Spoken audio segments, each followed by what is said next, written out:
Channel में हिंदी व्याकरण की कक्षा में आप सभी का स्वागत है। आज का विषय है वाक्यांश के लिए एक शब्द है। पिछले वीडियो में केवल इच्छाओं पर आधारित वाक्यांश के लिए एक शब्द का वीडियो था। आज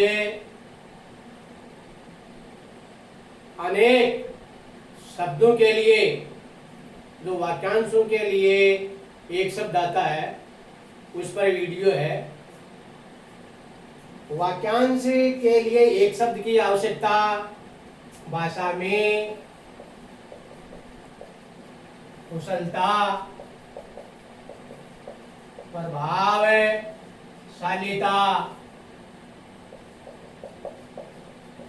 सौंदर्यता, भाषा की कसावट, सुगढ़ता और वाक्यांश के लिए एक शब्द में जो बड़ा वाक्य होता है उसको एक शब्द में कहने के लिए अर्थात समय की बचत के लिए इन वाक्यांशों के लिए एक शब्द का प्रयोग किया जाता है। इसी संदर्भ में कुछ सरल और जटिल वाक्यांश के लिए एक शब्द है। जैसे पहला है अनेक राष्ट्रों के बीच, इसको बोलेंगे अंतर राष्ट्रीय। दो या दो राष्ट्रों के बीच में जो कोई कार्य होता है उसको अंतरराष्ट्रीय कहते हैं, इंटरनेशनल। पैर से लेकर सिर तक इसको कहा जाएगा आपाद मस्तक। पहाड़ के ऊपर की जो समतल भूमि होती है उसका नाम है अधितक्या, और पहाड़ के नीचे की भूमि होती है उसको बोलेंगे उपतक्या। वह जो बाहरी जगत के ज्ञान से बिल्कुल ही अनजान हो उसके लिए एक शब्द आता है कूप मंडूके। बिना पलकें गिराए देखना, जिसको अपन टकटकी लगाकर देखना कहते हैं, उसको बोलेंगे निर्निमेष। वह जिसे बाहर निकाल दिया गया हो उसको बोलते हैं निर्वासित, बाहर निकाल देना। छूत से फैलने वाला रोग, इसको बोलेंगे संक्रामक। जैसे इन दिनों कोरोना रोग चल रहा है, एक व्यक्ति से दूसरे व्यक्ति में फैलने वाला। वह स्त्री जिसे उसके पति ने छोड़ दिया हो उसको कहा जाएगा परित्यक्ता।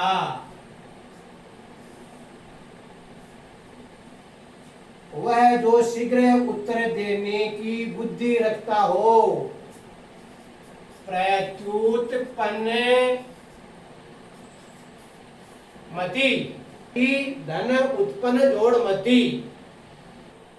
गद्य और पद्य की सम्मिलित यानी मिश्रित रचना होती है उसको बोलते हैं चंपू।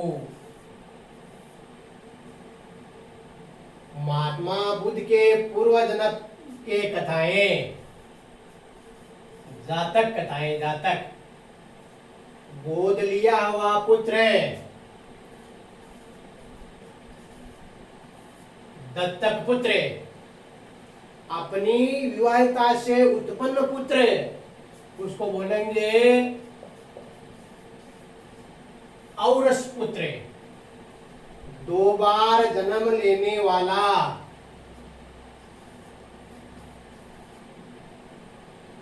द्विज। द्वे माने दो, जय जन्मने लेने वाला। द्विज का अर्थ है ब्राह्मण भी होता है। जिस स्त्री का विवाह अभी हुआ हो उसको बोलते हैं नवोढ़ा रंगमंच पर अर्थात स्टेज पर पर्दे के पीछे का स्थान होता है, उसको बोला जाता है नेपथ्य। मार्ग के लिए नाश्ता पाथे। पुस्तक या लेखक की हस्तलिखित अर्थात हाथ से लिखी हुई जो प्रति होती है उसको पांडुलिपि कहा जाता है, पांडुलिपि। पिता के पिता का पिता, इसको अपन परदादा कहते हैं, तो इसको कहेंगे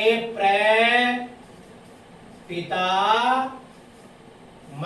पितामह दादा, प्रपितामह परदादा, मातामह दादी और प्रमातामह परदादी। जिसके नख यानी नाखून, सूप बोलते हैं छाजला, जिसे अनाज साफ किया जाता है, उसके समान होता है, उसको बोलते हैं शूर्पणखा, रावण की बहन। यानी सूप जैसे, छाजले जैसे नाखून, उसको शूर्पणखा कहते हैं। जो बर्तन बेचने का काम करे उसके लिए एक शब्द आता है कसेरा। गंगा का पुत्र,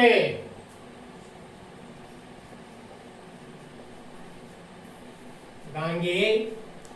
प्राचीन काल में पुत्रों को माता के नाम से पुकारा जाता था, जैसे भीम, युधिष्ठिर, अर्जुन।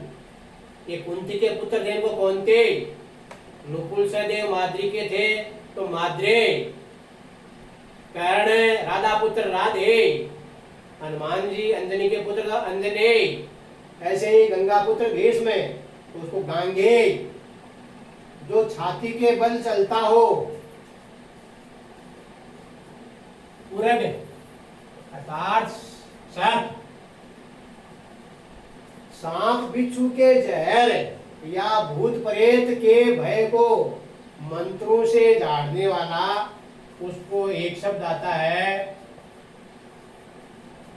ओझा। हाथी को आंकने के लिए लोहे का हुक, उसको कहते हैं अंकुश। और हाथी के ऊपर एक चौकीनुमा बैठने का स्थान होता है, उसको कहा जाता है पौधा। और हाथी को हाँकने वाले को महावत कहते हैं। जिसका परिहार अर्थात त्याग न हो सके, इसको बोलेंगे परिहार्य, अर्थात अनिवार्य भी कहते हैं, जरूरी। उचित मूल्य से कम मूल्य लगाना, उसको बोलते हैं अवमूल्यन। यानी जो उचित पूरा मूल्य है उससे कम मूल्य लगाकर वस्तु तो दे देते हैं, उसको अवमूल्यन कहा जाता है। कनिष्ठा और मध्यमा की बीच की अंगुली, तो ये अपनी 5 अंगुलियां हैं। ये अंगुष्ठा है, ये तर्जनी है, ये मध्यमा है, ये अनामिका है, और ये कनिष्ठा सबसे छोटी। तो कनिष्ठा और मध्यमा के बीच की जो अंगुली होती है उसका नाम है अनामिका।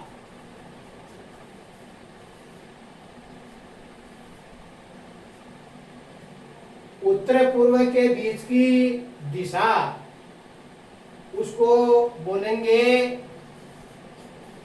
ईशान। ऐसे दिशा है वो 10 होती है, उत्तर, दक्षिण, पूर्व, पश्चिम। लेकिन इस कॉर्नर के अंदर दक्षिण, पूर्व का कॉर्नर है आग्नेय, ये उत्तर पूर्व का है ईशान, ये उत्तर पश्चिम का वायव्य, और पश्चिम और दक्षिण का उसको नैऋत्य। और आकाश और पाताल, ये 10 दिशाएं होती हैं। वह जो अपने आप पर निर्भर हो, आश्रित हो, उसको बोलते हैं स्वावलंबी। स्व जोड़ अवलंबी। स्व माने खुद, अवलंबी माने सहारे, और जो दूसरों पर आश्रित होता है उसको बोलते हैं परावलंबी। देश का शासन चलाने हेतु नियमों की जो पुस्तक होती है उसको कहते हैं संविधान।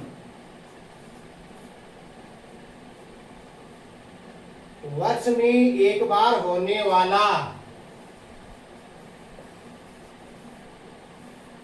वार्षिक, जैसे तो प्रतिदिन होता है उसको कहते हैं दैनिक, सप्ताह में एक बार होता है उसको साप्ताहिक, 15 दिन में एक बार होता है वो पाक्षिक, महीने में एक बार होने वाला मासिक, 3 महीने में एक बार होने वाला वो त्रैमासिक, 6 महीने में एक बार होने वाला अर्धवार्षिक, और वर्ष में एक बार होने वाला वार्षिक। दोपहर के पहले का समय इसको बोलेंगे पूर्वाह्न, और दोपहर के बाद का समय होता है उसको अपराह्न, और दोपहर का समय होता हुआ है मध्याह्न। वह जो कीटाणु को मारे वो उसको कहेंगे कर्मेघ्न। कर्मेघ्न, कर्मी यानी कीट, और जो शत्रु को नाश करता है उसको शत्रुघ्न कहते हैं। पत्थरों से बनी हुई कुटिया पर्णकुटी। युद्ध में स्थिर रहने वाला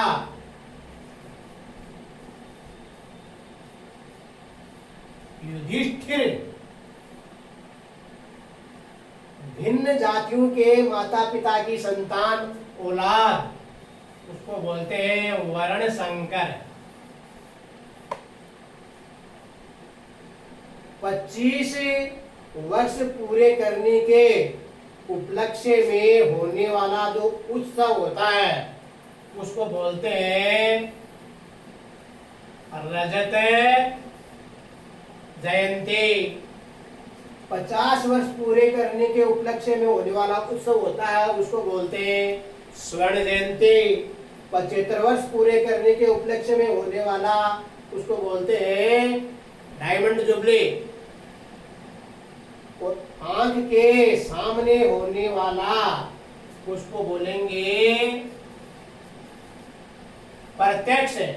अब जो आंखों के सामने नहीं होता है उसको परोक्ष या अप्रत्यक्ष कहते हैं। जो स्वयं सेवा करता है अपनी इच्छा से उसको कहा जाता है स्वयं सेवक, वॉलेंटियर, स्वयं सेवा करने वाला। इतिहास से पहले का उसको बोलेंगे प्रागैतिहासिक। इतिहास से संबंधित होता था ऐतिहासिक, यह प्रागैतिहासिक, प्राक जोड़ ऐतिहासिक। प्राक संस्कृत भाषा का शब्द है, प्राक का अर्थ होता है पहले, तो प्रागैतिहासिक, प्राक धन ऐतिहासिक व्यंजन संधि है। जो दूसरों के सहारे जीता हो उसको बोलेंगे परोपजीवी।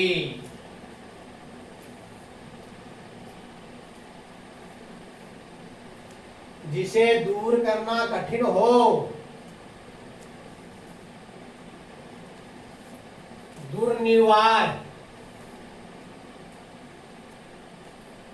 जिसमें कोई विकार न हो,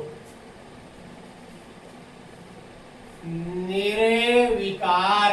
नि है धन विकार।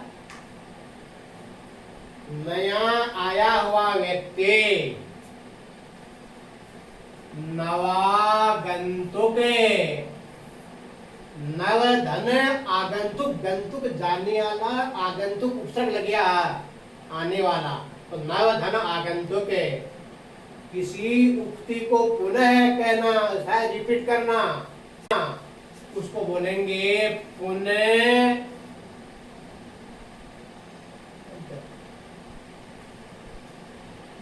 किसी उक्ति को पुनः कहना, दोबारा कहना, उसको बोलेंगे पुनः रुकते, पुनः जोड़ उगते। अतिथि का सत्कार, आतिथ्य। दूसरों के दोष ढूंढने वाला, इसको कहा जाएगा छिद्रान्वेषी। दूसरों का दोष ढूंढने वाला छिद्रान्वेषी। अचानक होने वाली बात या घटना, उसको बोलते हैं आकस्मिक। तो इस प्रकार व्याकरण के अंदर वाक्यांश के लिए एक शब्द असीम संख्या में है। जितनी संज्ञा, विशेषण, विलोम, उपसर्ग वाले शब्द हैं, उन्हें सभी के वाक्यांश के लिए एक शब्द बनते हैं। इसलिए भाषा के अंदर कुशलता, प्रभावशालीता, कसावटता, सौंदर्यता और बड़ी बात को कम शब्दों में कहने के लिए इन वाक्यांश के लिए एक शब्द का प्रयोग किया जाता है। तो इनके लिए अपन बार बार इन शब्दों का दोहरान करेंगे तो ये अपने मस्तिष्क में सेट हो जाएंगे और परीक्षा में आने वाले इन शब्दों को अपन आसानी से हल कर सकेंगे।